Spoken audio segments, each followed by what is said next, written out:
चाहे परीक्षा यूपीएससी की हो या फिर आरपीएससी द्वारा कंडक्ट कराई जा रही हो, सिविल सर्विसेज का एग्ज़ाम हो या कोई भी एग्ज़ाम हो, किसी भी एग्ज़ाम को क्रैक करने के लिए जो मील का पत्थर साबित होता है वो है सिलेबस। सिलेबस उस ताले की कुंजी है जिसको खोलने के प्रयास में आप सब लोग लगे हुए हैं। आरपीएससी ने अपना ट्रेंड जो है वो पिछले विगत 2-3 वर्षों में बदला है। सिलेबस के टॉपिक पे जाके देखिए कि आप अनावश्यक तो नहीं पढ़ रहे हैं या आप जितनी रिक्वायरमेंट है उससे ज़्यादा तो नहीं चले गए। आपको अपने रिसोर्सेज बहुत कन्फाइंड करने हैं और वो कन्फाइंड तभी हो सकते हैं जब आप सिलेबस की समझ आप लोग बहुत अच्छे से रखते हैं। नमस्कार प्यारे साथियों, आरएएस अभ्यर्थियों, अगस्त्य एकेडमी के डिजिटल प्लेटफॉर्म पर मैं नितेश गुप्ता आपका स्वागत करता हूं।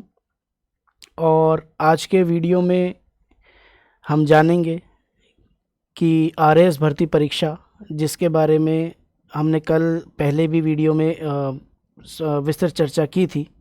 आज के वीडियो में हम जानेंगे कि प्रारंभिक परीक्षा, जो कि इस परीक्षा का पहला चरण है, उसका पाठ्यक्रम यानी सिलेबस क्या है, उसको डिकोड करेंगे, उसको विस्तृत विवेचना करेंगे और अच्छे से समझेंगे कि हमें इस पूरे समुद्र के अंदर से कितनी चीज़ों की, कितने पानी की, कितनी जल राशि की आवश्यकता है।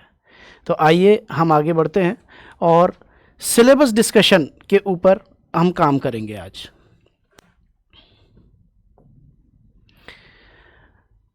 आरएएस भर्ती परीक्षा के 3 चरणों का जो पहला प्रारंभिक चरण है, जिसके बारे में हमने आपको कल बताया था, वो चरण है प्रारंभिक परीक्षा यानी कि प्रीलिम्स एग्जामिनेशन, जिसके लिए 150 प्रश्न आयोग द्वारा निर्धारित हैं। और ये 150 प्रश्न जो हैं ये 200 मार्क्स का वेटेज रखते हैं। ये 150 प्रश्न जो हैं वो 200 मार्क्स का जो वेटेज रखते हैं, उसमें हमने पिछले वीडियो में भी आपको बताया था कि हमें कौन कौन से सब्जेक्ट्स मोटे तौर पर पढ़ने होते हैं। आज उन्हीं को हम थोड़ा और डिटेल में डिस्कस करेंगे। ये जो मैं सिलेबस आपके सामने लेकर आया हूं, ये आरएएस भर्ती परीक्षा 2024 का सिलेबस है, क्योंकि आप जानते हैं कि अभी तक की भर्ती की आधिकारिक घोषणा नहीं हुई है और सिलेबस 2025 वाली भर्ती का भी नहीं आया है, क्योंकि घोषणा ही नहीं हुई है। तो हम पिछली भर्ती, जो इससे जस्ट पिछली भर्ती आरएएस 2024 वाली है, उसके सिलेबस से अंदाज़ा लगाने की कोशिश करेंगे कि हम इस सिलेबस के हिसाब से इसमें कितने सब पार्ट्स हैं और इनको किस तरीके से आगे लेके चलना है। तो पहला पार्ट देखिए, पहला पार्ट है राजस्थान का इतिहास, कला, संस्कृति, साहित्य, परंपरा एवं विरासत। जनरली इस चीज़ को हम राजस्थान हिस्ट्री और आर्ट एंड कल्चर के नाम से जानते हैं, लेकिन इसमें समझने की बात यह है कि Rajasthan history, art and culture कह देने भर से वो सब्जेक्ट कंप्लीट नहीं होता है। उसमें हमें इतिहास यानी हिस्ट्री, कला यानी आर्ट, संस्कृति यानी कल्चर, साहित्य लिटरेचर, परंपरा और विरासत, ये 6 सब टॉपिक्स केवल हेडलाइन के अंदर दिए हुए हैं। देखिए साथियों, चाहे परीक्षा यूपीएससी की हो या फिर आरपीएससी द्वारा कंडक्ट कराई जा रही हो, सिविल सर्विसेज का एग्ज़ाम हो या कोई भी एग्ज़ाम हो, किसी भी एग्ज़ाम को क्रैक करने के लिए जो मील का पत्थर साबित होता है वो है सिलेबस। सिलेबस उस ताले की कुंजी है जिसको खोलने के प्रयास में आप सब लोग लगे हुए हैं। सिलेबस समझना आधी फतेह माना जाता है। उसका कारण यह है कि हम जब भी पढ़ना स्टार्ट करते हैं, या नए विद्यार्थी, नए अभ्यर्थी या फिर बहुत सारे पुराने अभ्यर्थी भी जब भी पढ़ना स्टार्ट करते हैं, तो एक ब्रॉड माइंडसेट के साथ स्टार्ट करते हैं। और ब्रॉड माइंडसेट ये कहता है कि आप सब्जेक्ट उठाइए और पढ़ना स्टार्ट कीजिए। लेकिन चूंकि आजकल हम देख रहे हैं आरपीएससी ने अपना ट्रेंड जो है वो पिछले विगत 2-3 वर्षों में बदला है, तो हमें डिटेल्ड सिलेबस की जानकारी होना आवश्यक है। साथ में ही डिटेल्ड सिलेबस हमें बार बार पढ़ना और उसको हमें सिलेबस याद होना भी आवश्यक है। उसके पीछे के क्या कारण है वो हम धीरे धीरे समझते चलेंगे। हम जो पहला पार्ट है Rajasthan history and art and culture, जिसे हम बोलते हैं, और ये राजस्थान इतिहास, कला, संस्कृति, साहित्य, परंपरा एवं विरासत के नाम से जो सिलेबस में मेंशन है, हम उसको आगे लेकर चलते हैं। पहला पार्ट देखिए, इसमें राजस्थान के प्रागैतिहासिक स्थल पुरा पाषाण से ताम्रपाषाण एवं कांस्य युग तक। उसके बाद आता है हमारा ऐतिहासिक राजस्थान, प्रारंभिक ईस्वी काल से के महत्वपूर्ण ऐतिहासिक केंद्र। प्राचीन राजस्थान में समाज, धर्म एवं संस्कृति। इसका अर्थ क्या होता है? इसका अर्थ क्या है? इसका अर्थ ये है कि हमें जब ऐतिहासिक राजस्थान और राजस्थान के जब प्रागैतिहासिक काल और उसके बाद के काल की जब हम पढ़ाई कर रहे होंगे तो हमें फोकस किस चीज़ पर रखना है? क्या हमें उन लोगों के यानी प्रागैतिहासिक समय के लोगों के खान पान दिनचर्या पर फोकस करना है? तो उसका जवाब है नहीं। हमें किस चीज़ पर फोकस करना होगा? महत्वपूर्ण ऐतिहासिक केंद्र, हमें शब्दों को पकड़ना आवश्यक है। प्राचीन राजस्थान में किन किन चीज़ों पर फोकस करना है, वहाँ का समाज कैसा था, धर्म और संस्कृति, इन चीज़ों पर हमें फोकस करना होगा। उसके बाद हम आगे चलेंगे। ये बताने का आपको पर्पज़ यही है कि आप सिलेबस को पढ़ना सीखें कि सिलेबस को किस किस तरीके से पढ़ना है। केवल हम हेडिंग देखते हैं राजस्थान का इतिहास, यहाँ से देखकर हम किसी भी गाइड बुक को या किसी भी रेफरेंस बुक को या राजस्थान बोर्ड की बुक्स को हम पढ़ना स्टार्ट कर दें, इस तरीके से नहीं होना चाहिए। फिर आगे हम आते हैं प्रमुख राजवंशों के, ये देखिए, प्रमुख राजवंशों के महत्वपूर्ण शासकों की राजनीतिक एवं सांस्कृतिक उपलब्धियां, यानी कि प्रमुख राजवंश भी इन्होंने मेंशन किए हुए हैं, गुहिल, प्रतिहार, चौहान, परमार, राठौड़, सिसोदिया और कछावा। अब क्या इनके बारे में हमें क्या पढ़ना है? क्या हमें इनके बारे में ये पढ़ने की जरूरत है कि कौन सा राजा कितने बजे उठता था, कितने बजे सोता था? उसकी आवश्यकता नहीं है। हमें उसके बारे में क्या पढ़ना है? क्या तो उनकी राजनीतिक उपलब्धियां थी और क्या उनकी सांस्कृतिक उपलब्धियां थी। केवल इन दो उपलब्धियों पर फोकस हमें रखना है पढ़ते समय। हम ठीक है, हमें पेरिफेरल में विजन में जितनी चीज़ें हम पढ़ सकते हैं वो चीज़ें हमारे लिए बोनस का काम कहीं ना कहीं करती हैं, बट सिलेबस में जब मेंशन है कि राजनीतिक एवं सांस्कृतिक उपलब्धियां, और वो भी किन लोगों की, उन राजवंशों के जब नाम भी दिए हुए हैं, तो हमें इस चीज़ पर फोकस रखना है।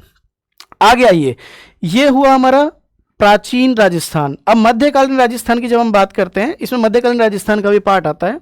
मध्यकालीन राजस्थान में प्रशासनिक एवं राजस्व व्यवस्था, यानी कि राजनीतिक, सांस्कृतिक और प्रशासनिक, राजस्व और राजस्व, अगर मैं इन चार शब्दों को ही फ्रेम ऑफ रेफरेंस मान के चलूं, तो महत्वपूर्ण राजवंश और उनके शासकों की क्या मुझे राजस्व व्यवस्था की जानकारी होनी चाहिए? तो उसका कारण है उतना जरूरी नहीं, क्योंकि वो मध्यकालीन राजस्थान से रिलेटेड करके लिखा हुआ है। उनके लिए मुझे चाहिए राजनीतिक और सांस्कृतिक उपलब्धियां। और मध्यकालीन राजस्थान में, जो कि 8वीं सदी से लेके और 12वीं सदी 15वीं सदी तक का काल आता है, उसमें हमें चाहिए प्रशासनिक एवं राजस्व व्यवस्था। वहाँ की व्यवस्था किस तरीके की थी, और ये और बाकी चीज़ें कि वहाँ कौन से टैक्स लगते थे, वो हम आगे आने वाले वीडियोज़ में और भी जब बुक मतलब रिसोर्स डिस्कशन करेंगे, बाकी सब चीज़ें भी करेंगे, तो भी हम आपको डिटेल में बताएंगे। आगे बढ़ते हैं। ये हमारा प्राचीन राजस्थान और मध्यकालीन राजस्थान यहां पर समाप्त हो जाता है। उसके बाद आता है आधुनिक राजस्थान का उदय। 19वीं 20वीं शताब्दी के दौरान, समय हमें दिया हुआ है 19वीं एवं 20वीं शताब्दी, यानी कि 1800 से, और ये 20वीं शताब्दी का मतलब हो गया 1999 के दौरान राजस्थान में सामाजिक जागृति के कारक,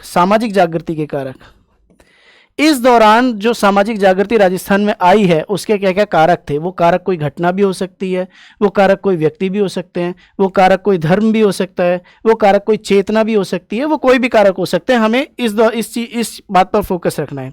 आइए आगे देखिए, राजनीतिक जागरण। अब ये पॉइंट अलग आ गया है हमारा, राजनीतिक जागरण। राजनीतिक जागरण में क्या लिखा हुआ है?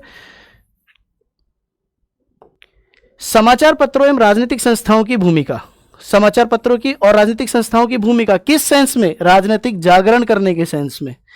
20वीं शताब्दी में जनजाति तथा किसान आंदोलन, 20वीं शताब्दी के दौरान विभिन्न देशी रियासतों में प्रजामंडल आंदोलन, राजस्थान का एकीकरण।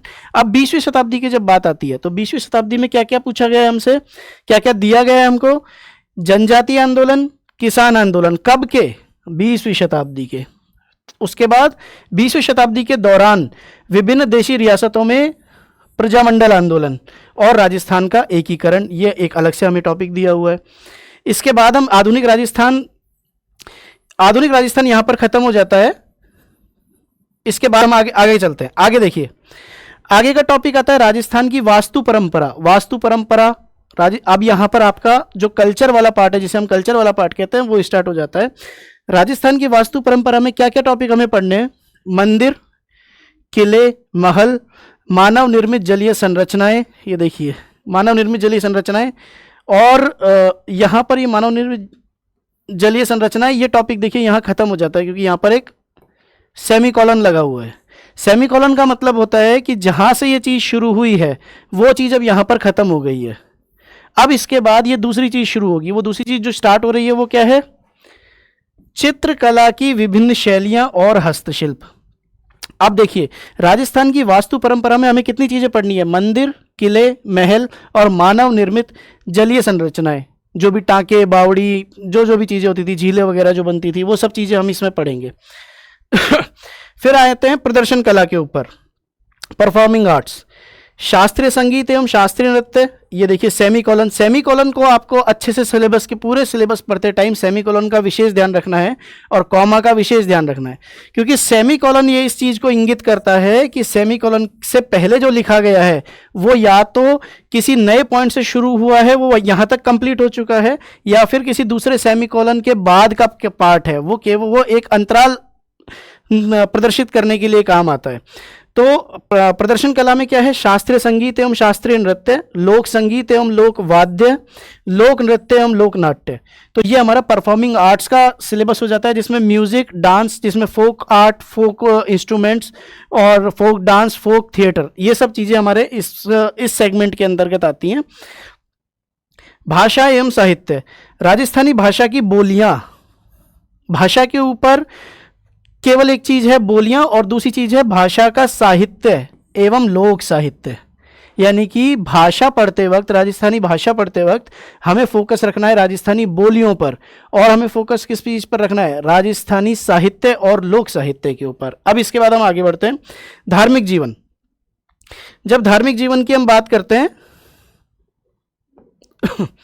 धार्मिक जीवन, धार्मिक समुदाय, राजस्थान में संत एवं संप्रदाय, राजस्थान के लोक देवी देवता। अब देखिए, जब हम ये चीज़ें पढ़ना शुरू करते हैं तो हम संत एवं संप्रदाय पढ़ते हैं, अच्छे से पढ़ते हैं, लोक देवी देवता पढ़ते हैं, बट धार्मिक समुदाय के ऊपर शायद हम उतना फोकस नहीं रखते हैं, जबकि ये एक अलग ही मेंशन किया हुआ है कि धार्मिक समुदाय। तो राजस्थान में कौन कौन से धार्मिक समुदाय हैं उनके बारे में भी हमें डिटेल में पढ़ना है। आगे आइए, राजस्थान में सामाजिक जीवन, ये धार्मिक जीवन अब राजस्थान का हो चुका है, जो कि राजस्थान की। अब ये देखिए, अब मैं आपको एक चीज़ और बताता हूँ। हमने देखा था इसमें एक टॉपिक लिखा हुआ था परंपरा एवं विरासत। परंपरा और विरासत जो है उसमें यही सब चीज़ें आती हैं कि जो भाषा साहित्य है, धार्मिक जीवन, सामाजिक जीवन। सामाजिक जीवन क्या बताएगा कि लोगों की परंपराएं किस तरीके की है, लोग अपने अपने घरों में किन किन शब्दों का इस्तेमाल करते हैं, किन गायनों का इस्तेमाल करते हैं, किन रंगों का इस्तेमाल करते हैं। एक अभी RS 2024 के प्रीलिम्स के पेपर में एक कसुमल रंग का क्वेश्चन आया हुआ था। तो कसुमल रंग के क्वेश्चन को आप ये कहेंगे कि ये तो कुछ भी पूछ रहे हैं। परंपरा विरासत लिखा हुआ है तो हमें हमारी राजस्थान की विरासत के बारे में आइडिया होना चाहिए। आगे चलते हैं। राजस्थान के प्रमुख व्यक्तित्व, राजस्थान में सामाजिक जीवन, इसमें मेले एवं त्यौहार, सामाजिक रीति रिवाज एवं परंपराएं। देखिए परंपराएं वापस आता है, वेशभूषा एवं आभूषण, और उसके बाद आता है राजस्थान के प्रमुख व्यक्तित्व। ये पूरा का पूरा राजस्थान हिस्ट्री का सेगमेंट है, जिसे Rajasthan history, art and culture हम आम भाषा में बोलते हैं। अब हम आगे चलते हैं सिलेबस के दूसरे सेक्शन की तरफ, वो आता है भारत का इतिहास। भारत के इतिहास को RPSC ने प्राचीन एवं मध्यकाल और आधुनिक काल में बांटा हुआ है, यानी कि प्राचीन एवं मध्यकाल को एक साथ दिया हुआ है और प्राचीन एवं मध्यकाल को एक साथ दिया हुआ है और आधुनिक काल को अलग दिया हुआ है। आधुनिक काल 19वीं शताब्दी से 1964 तक डिफाइन करके दिया हुआ है। तो देखिए, प्राचीन एवं मध्यकाल में क्या कहते हैं? भारत के सांस्कृतिक आधार सिंधु एवं वैदिक काल, 6ठी शताब्दी ईसा पूर्व की श्रमण परंपरा और नए धार्मिक विचार। हमें एक एक शब्द पे फोकस रखना है। श्रमण परंपरा, नए धार्मिक विचार, आजीवक बौद्ध जैन। इस बार RAS 2024 मेंस में एक क्वेश्चन आया था कि 6ठी शताब्दी ईसा पूर्व में जो धार्मिक जनजागरण हुआ था वो 14वीं शताब्दी के भारतीय जो जनजागरण हुआ है, धार्मिक जनजागरण हुआ है, जिससे सामाजिक चेतना का प्रसार हुआ, उससे किस तरीके से भिन्न था। वो हम मेंस के पेपर डिस्कशन और उन सब के आगे आगे वाले वीडियोस में हम डिस्कस करते रहेंगे। हम आगे चलते हैं।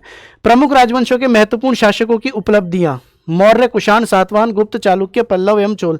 अब देखिए, राजस्थान से कंपेयर करके चलें तो राजस्थान में लिखा हुआ था राजनीतिक एवं सांस्कृतिक उपलब्धियां, जबकि यहां ऐसा कुछ मेंशन नहीं है कि राजनीतिक एवं सांस्कृतिक उपलब्धियां ही हो सकती है। यहां हो सकता है कि कोई और उपलब्धि भी हो, राजस्व से संबंधित कोई उपलब्धि हो, सैन्य प्रशासन से संबंधित कोई उपलब्धि हो सकती है। तो हमें यहां पर थोड़ा सा और अच्छे से देखना होगा।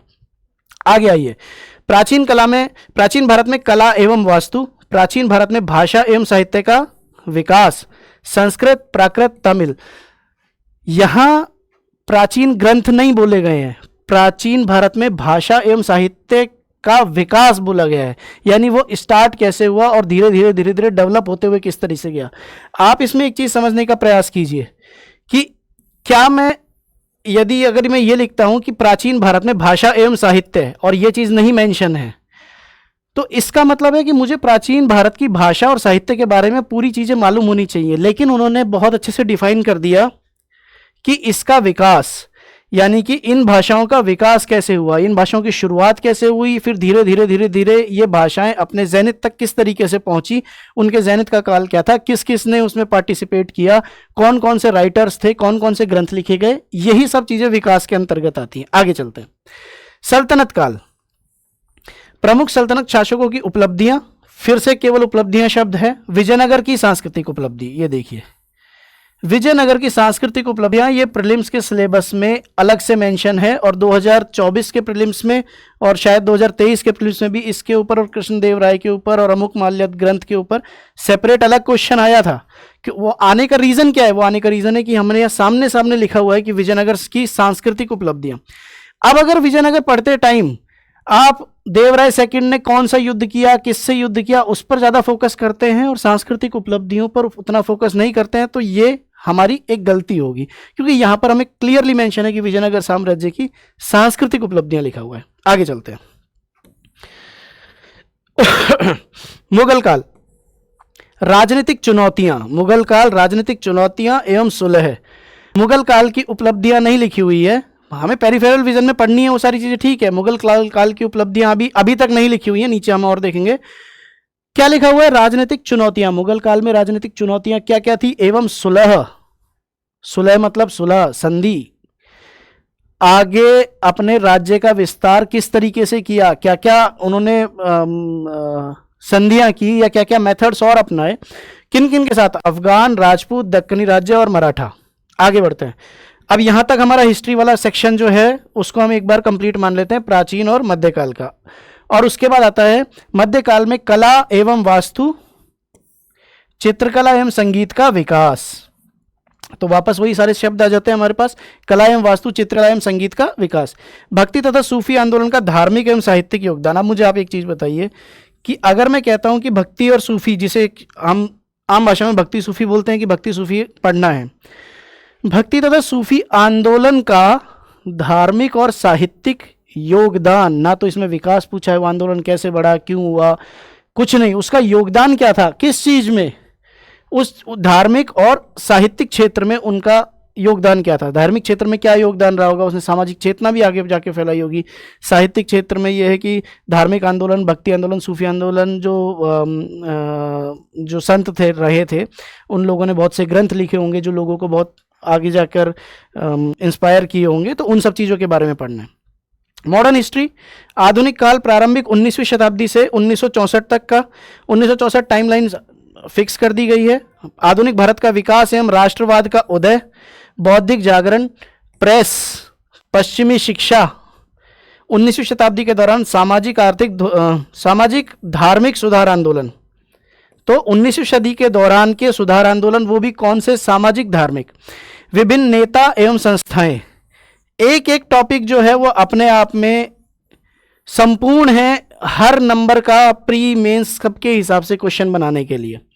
स्वतंत्रता संघर्ष एवं भारतीय राष्ट्रीय आंदोलन, इसकी विभिन्न अवस्थाएं, किस वर्ष से किस वर्ष तक ये आंदोलन किस तरीके से चला, फिर इसने किस तरीके से गति पकड़ी, कब कौन से नेता जुड़े, गांधी कब आए, तिलक कब रहे, भगत सिंह कब रहे, सब हर किसी का जो अपना एक चरण था, उसकी अवस्थाएं जो हैं, अलग अलग अवस्थाएं। वो धाराएं, धाराएं वही गरम दल, नरम दल और भी मॉडर्निस्ट एक्सट्रीमिस्ट की जो हम बात करते हैं। महत्वपूर्ण योगदानकर्ता एवं देश के अलग अलग हिस्सों का योगदान, ये देखिए आप, देश के अलग अलग हिस्सों का योगदान, ये एक ऐसा टॉपिक है जो छुपा हुआ टॉपिक रहता है भारतीय राष्ट्रीय आंदोलन के समय। हम मणिपुर के योगदान की बात नहीं पढ़ पाते हैं क्योंकि सिलेबस हमारे पास इतना ज़्यादा रहता है और टाइम कंस्ट्रेंट रहता है। कश्मीर का क्या योगदान था, हैदराबाद में का विलय किस तरीके से हुआ, या फिर विलय तो चलिए बाद की बात आ जाती है, लेकिन योगदान अलग अलग पूरे भारत में जब स्वतंत्रता संघर्ष चल रहे थे तो अलग अलग क्षेत्र से कौन कौन से नेता थे जो नॉर्थ ईस्ट से, वेस्ट से, साउथ से, सब जगह से उठकर आए। तो हमें ये इस चीज़ पर विशेष फोकस रखना होगा। आगे चलिए। स्वतंत्रता के बाद राष्ट्र निर्माण, राज्यों का भाषाई पुनर्गठन, नेहरू युग में सांस्थानिक निर्माण, विज्ञान एवं तकनीकी का विकास। ठीक है, यहाँ पर हमें साथ लिखा हुआ है कि राज्यों का भाषाई पुनर्गठन कैसे किया गया, उसका पूरा प्रोसेस हमें समझना होगा। नेहरू युग में जो इंस्टीट्यूट्स बने थे उनका निर्माण क्या क्या हुआ, कौन कौन से बने। विज्ञान एवं तकनीकी का विकास, ये अलग टॉपिक दिया हुआ है, तो विज्ञान एवं तकनीकी का विकास भी स्वतंत्रता के बाद किस तरीके से हुआ। ये हमारा भारतीय इतिहास वाला सेक्शन कंप्लीट होता है। आगे बढ़ते हैं। आगे आता है विश्व एवं भारत का भूगोल। प्रमुख स्थलाकृतियां, पर्वत, पठार, मैदान एवं मरुस्थल। तो हमें पर्वत पर विश्व और भारत, देखिए हम अब जो भी चीज करेंगे उसके बारे में हमें दो खांचे बना के चलने हैं। एक खांचा हो जाएगा हमारा वर्ल्ड का और एक खांचा हो जाएगा हमारा इंडिया का। तो जो भी बातें हम पढ़ेंगे वो दोनों के लिए एप्लीकेबल होंगी। प्रमुख स्थलाकृतियां, पर्वत, पठार, मैदान, मरुस्थल। यानी कि स्थलाकृतियों से केवल मतलब ये नहीं है कि कहाँ कौन सी चोटी और कहाँ कौन सा पठार है। इससे मतलब ये भी है कि पर्वत बनते कैसे हैं, पठार बनते कैसे हैं, स्थलाकृतियाँ कैसे बनती हैं, मरुस्थल कैसे बनते हैं और कहाँ पर कौन कौन से हैं, वो तो हमें चीज़ें लेके चलनी है। प्रमुख नदियाँ एवं झीलें, कृषि के प्रकार, प्रमुख औद्योगिक प्रदेश, और फिर आता है पर्यावरणीय मुद्दे। प्रमुख औद्योगिक प्रदेश भारत में कौन कौन से हैं और विश्व में कौन कौन से हैं, कहाँ कहाँ किस किस चीज़ का प्रोडक्शन होता है।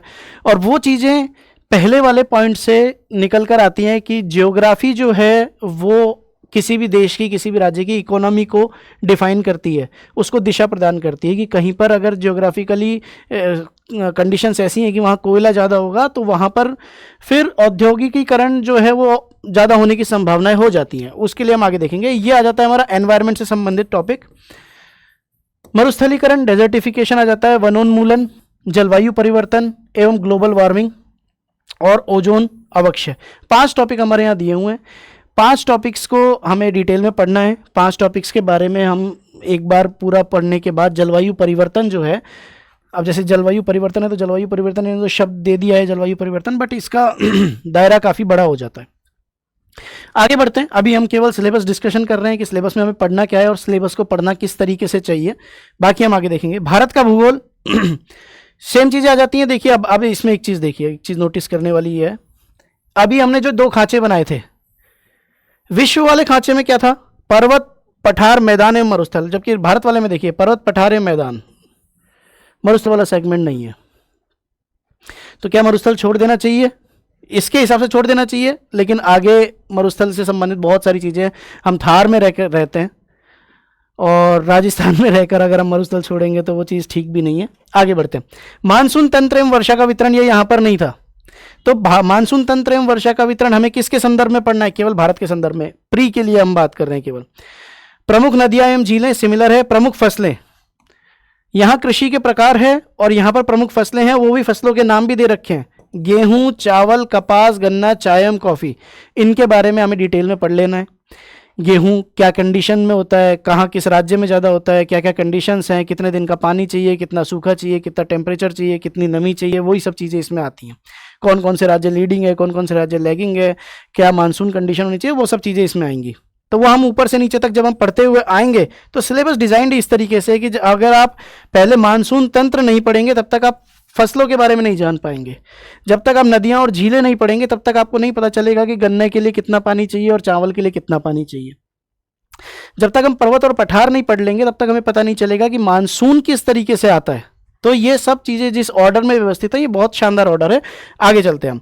प्रमुख खनिज, लौह अयस्क, मैंगनीज, बॉक्साइट एवं अभ्रक। 4 ही हमारे पास खनिज दे रखे हैं, जिसमें लौह अयस्क है, मैंगनीज है, बॉक्साइट है, अभ्रक है। इन चारों का डिस्ट्रीब्यूशन पढ़ना है हमें, इंडिया में कहाँ कहाँ होता है, कितने तरीके के होते हैं और जितने तरीके के होते हैं वो कहाँ कहाँ पर किस किस जगह पर लोकेशन है, क्या क्या इनकी कंडीशंस है, कैसे प्रोडक्शन होता है। तो वो सब चीज़ें भी हम आगे चलकर देखेंगे। ऊर्जा संसाधन परंपरागत एवं गैर परंपरागत ऊर्जा संसाधन है। प्रमुख औद्योगिक प्रदेश है, यहाँ भी था, भारत में भी देखना है। राष्ट्रीय राजमार्ग एवं प्रमुख परिवहन गलियारे।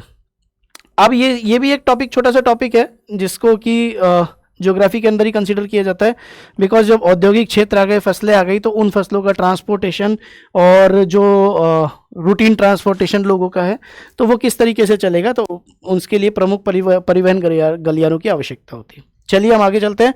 ये हमने विश्व और भारत का भूगोल देख लिया। अब हम देखते हैं राजस्थान का भूगोल।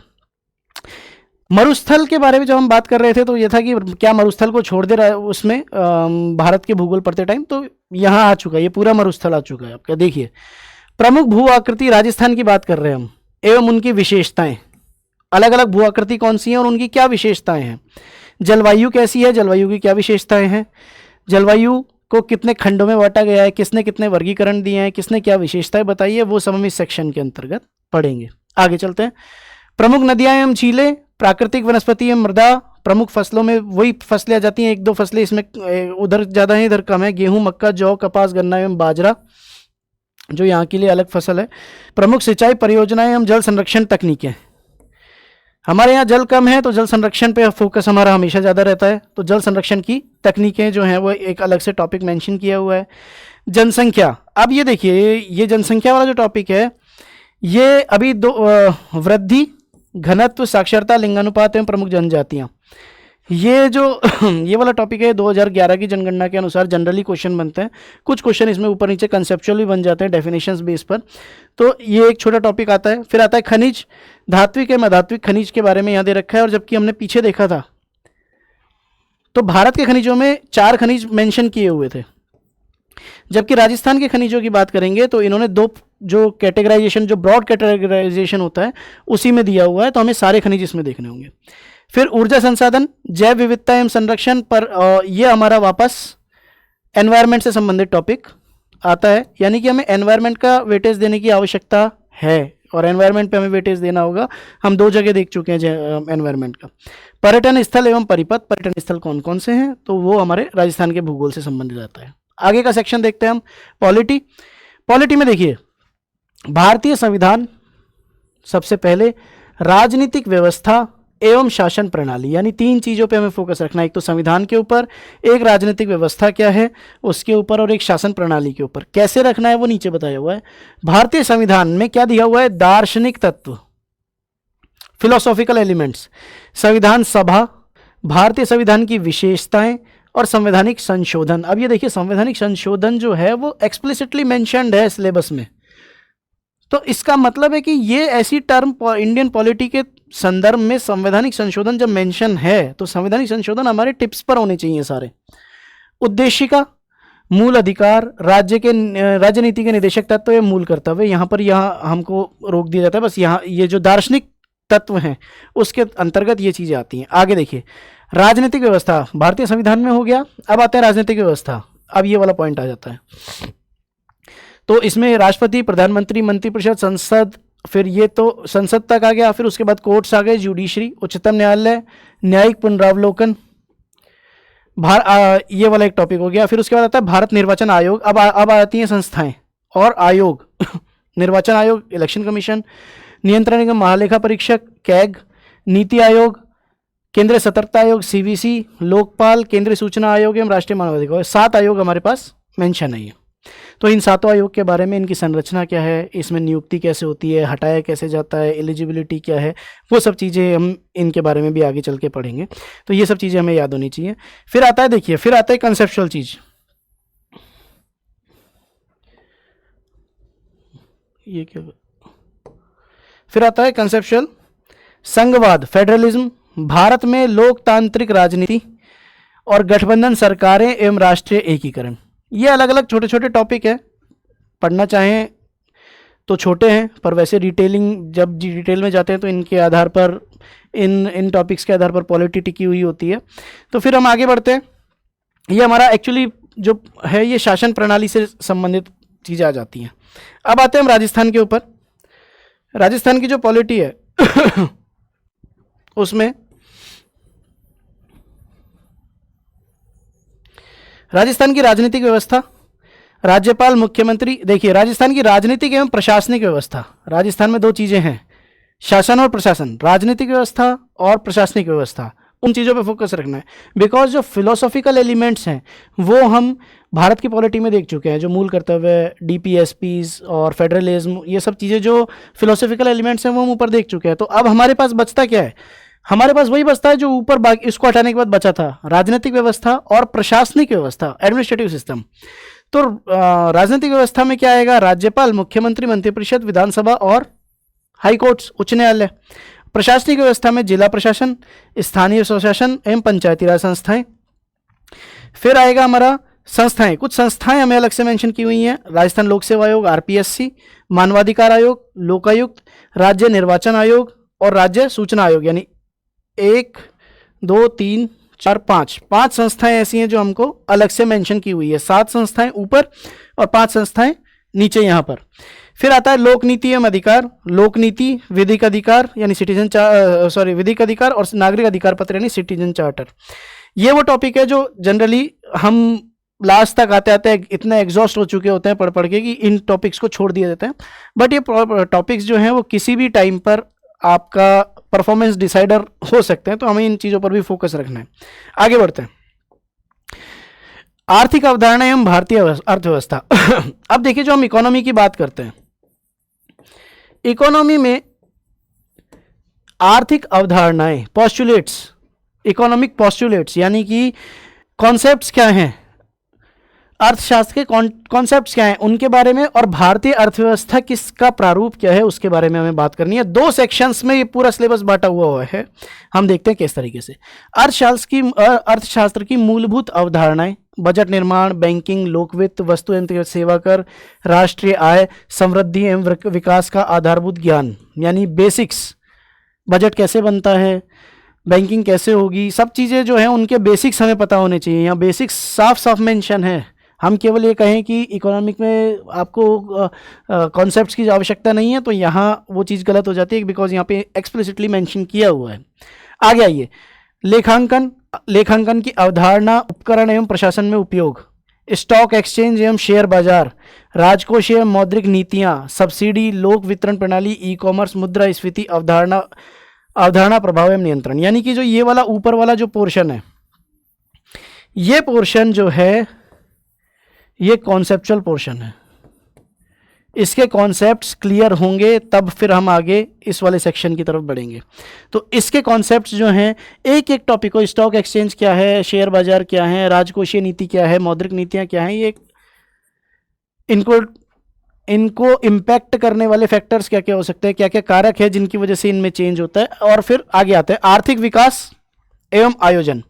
अर्थव्यवस्था के प्रमुख क्षेत्र, कृषि, उद्योग, सेवा एवं व्यापार क्षेत्रों की वर्तमान स्थिति, मुद्दे एवं पहल, प्रमुख आर्थिक समस्याएं एवं सरकार की पहल, आर्थिक सुधार एवं उदारीकरण। अब देखिए, हमें जब भी हम एक चीज़ नोटिस कर रहे हैं सिलेबस में कि जब भी कोई किसी सिलेबस के बारे में कोई पॉइंटर्स दिए हुए हैं, नीचे जाते हुए लास्ट की तरफ जाते हुए कुछ ना कुछ छोड़े हुए हैं, पॉइंट्स छोड़े हुए हैं जो अपने आप में पूरा टॉपिक है। आर्थिक सुधार एवं उदारीकरण, 1991 के रिफॉर्म्स, उसके बाद जो रिफॉर्म्स हुए, अभी GST 2.0 के रिफॉर्म्स आए हैं, वो सब चीज़ें इसमें हम इंक्लूड कर सकते हैं। फिर आता है मानव संसाधन एवं आर्थिक विकास, यानी कि ह्यूमन रिसोर्स, मानव विकास सूचकांक। ये पर्टिकुलरली सूचकांक के नाम दिए हुए हैं, विश्व खुशहाली सूचकांक, वर्ल्ड हैप्पीनेस इंडेक्स, गरीबी एवं बेरोजगार, ये 2 सूचकांकों के नाम दिए हुए हैं। अब आप एक बात बताएं, जब इन 2 सूचकांकों के नाम दिए हुए हैं तो क्या हमारे लिए ये पॉसिबल है कि हम पिछले 1-2 साल के इन सूचकांकों के बारे में डिटेल्स ना पढ़ के जाएं? ये सूचकांक कौन निकालता है, इसके आधार क्या क्या हैं, उन आधारों की गणना कैसे होती है, कौन सा कंट्री टॉप पे है, टॉप 3 कंट्री कौन से हैं, भारत का नंबर क्या है, भारत का नंबर पिछले वर्ष क्या था, इस बार इंप्रूव हुआ है या कम हुआ है। तो वो सब पॉइंट्स हमें जब दो ही तो सूचकांक दे रखे हैं, इन 2 सूचकांक को तो कम से कम हमें विशेष रूप से पढ़ना आवश्यक है। गरीबी एवं बेरोजगारी, अवधारणा क्या है, गरीबी होती क्या है, प्रकार, इसके प्रकार कितने हैं, कारण क्यों होती है गरीबी, निदान, इसको दूर कैसे करेंगे, एवं वर्तमान फ्लैगशिप योजनाएं। ये देखिए, वर्तमान फ्लैगशिप योजनाएं, वर्तमान योजनाएं नहीं लिखा है, वर्तमान योजनाएं नहीं लिखा है, वर्तमान फ्लैगशिप योजनाएं लिखा हुआ है।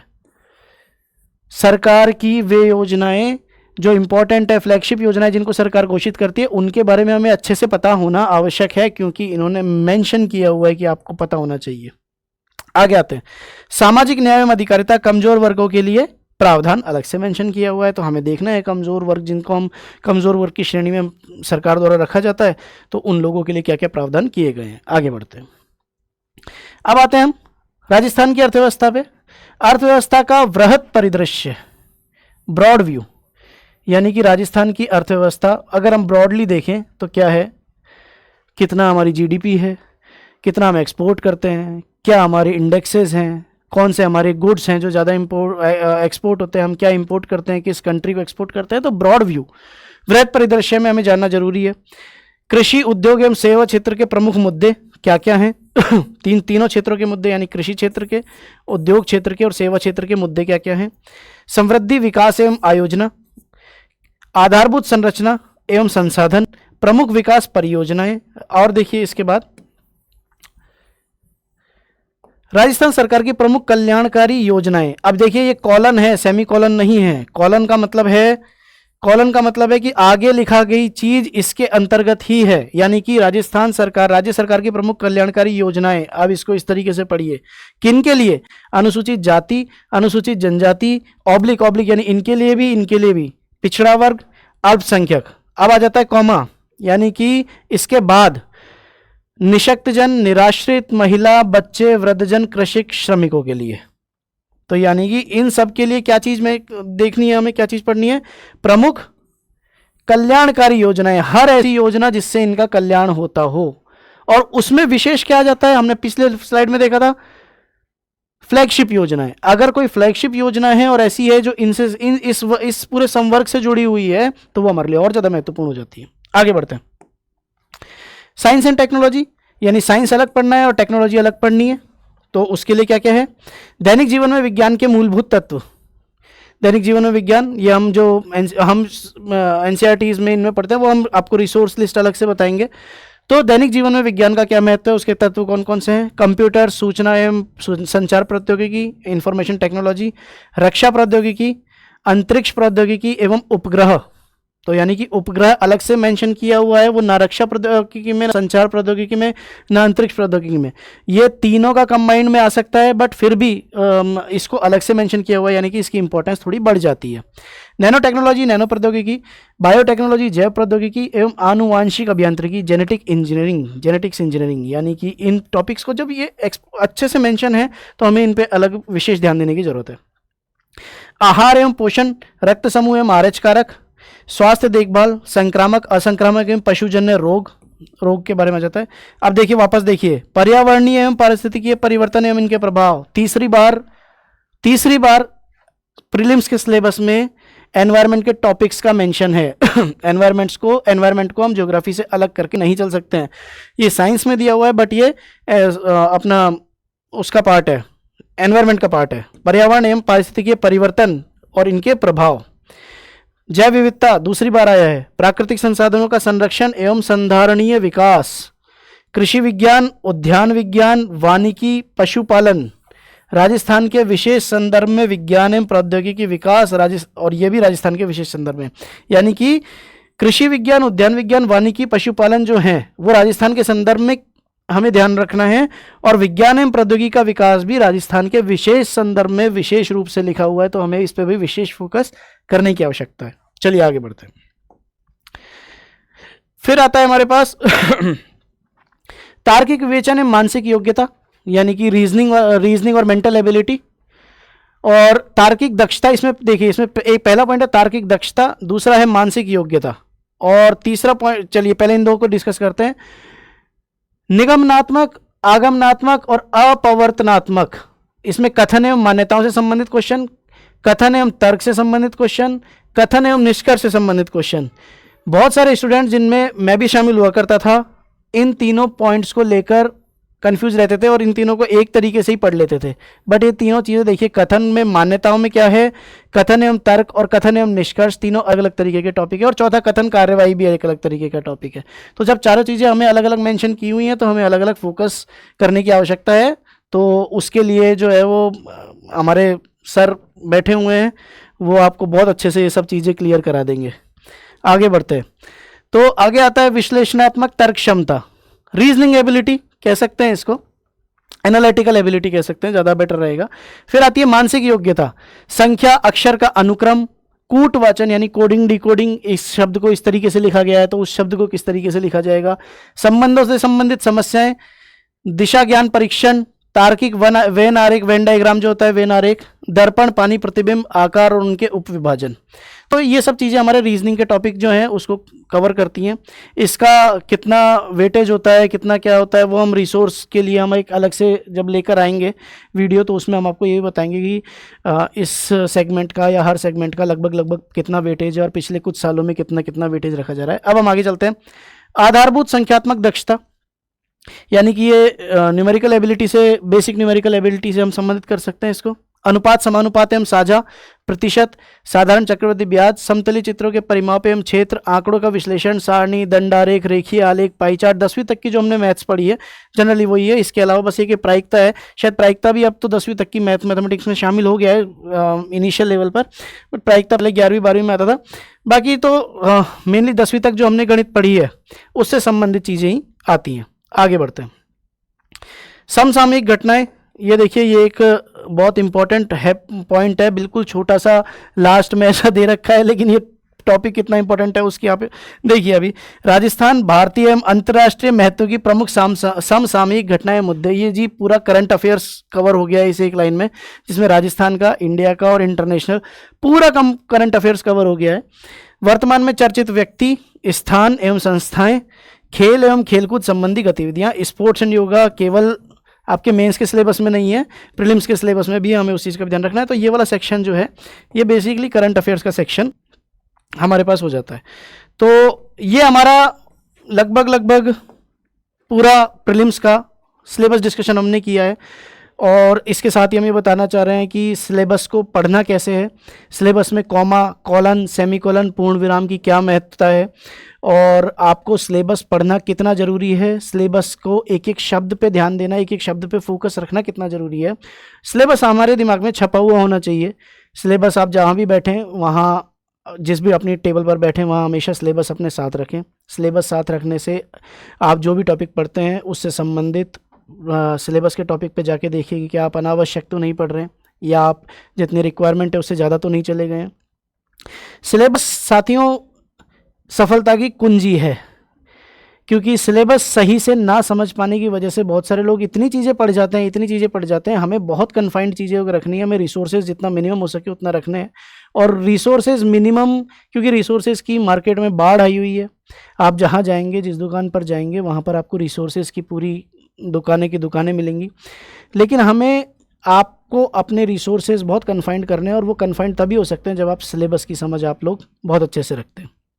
तो आशा करता हूँ आप लोग पढ़ रहे होंगे, अच्छे से पढ़ रहे होंगे, क्योंकि मैंने पहले भी बताया है कि नई भर्ती की सुगबुगाहट चालू है।